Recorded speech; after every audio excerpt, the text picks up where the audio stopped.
you could introduce yourself and tell us what you think. My name is James Dombro. I'm a sophomore at Maine South High School. Before I begin, I want to take the opportunity to thank the board members and the technology department for all the great, wonderful devices that I've had the privilege of using through my years at District 64. They've molded me into the person I am today. That's saying something big because I'm really into technology. So, upon entering Maine South 2 years ago, I was disappointed to find that the technology in the school was nothing like what I left here. Just because District 207 is going Chromebook, I don't think that that's necessarily the right or wrong way to go. I don't think that should be as big a factor in the decision making. So I took it upon myself last year to make a presentation showing what the iPad is actually capable of in education. And I presented this to my biology teacher and a few department chairs at my school. It was very well perceived by them, and they really loved the digital textbooks. That was the one thing that really stood out to them. And I have to say that the experience on iPad is not comparable to anything I've seen on any laptop, any Chromebook. It's not comparing apples to apples here, and that's not unintended. The digital textbook experience is revolutionary because it offers interactive objects, graphs, charts, pictures that you can't get on a printed page, for example, and even other devices don't come close to offering this. It seems odd to me that you guys are considering a device that costs a little bit less than an iPad, has a shorter battery life, does not have a touchscreen, which is, I think, where the most modern day computers are going.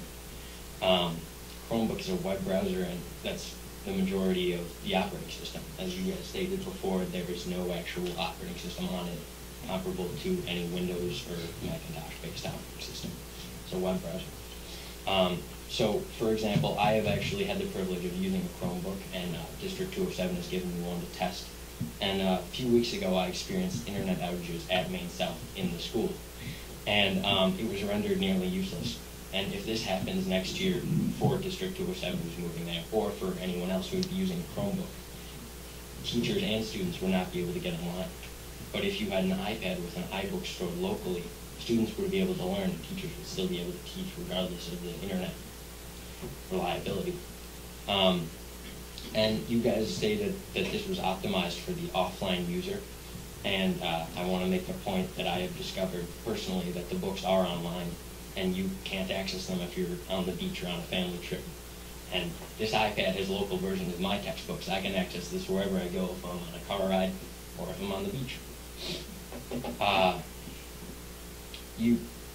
You also stated that laptops were one of the main examples in the test that you were given, or in the test you administered to the kids. And Chromebooks cannot do everything that a full laptop can do, and neither can iPads. So I think that that is a little conflict between the two devices. They're not the same thing.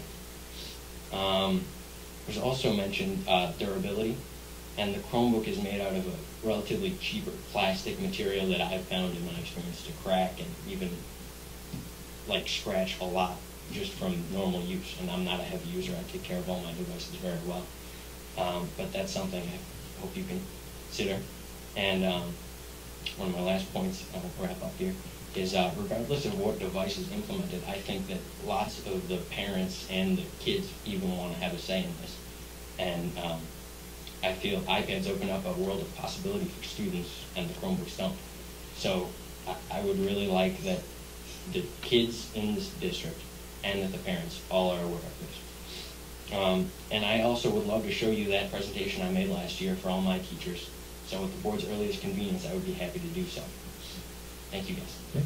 Thank you. I appreciate it. I appreciate the offer as well. Can I make an observation? Yes. I have to say, out of the hundreds of community members, parents, and teachers that have come and faced this board and presented and spoken to us, this is one of the most best articulated, well-reasoned, very well-prepared presentations.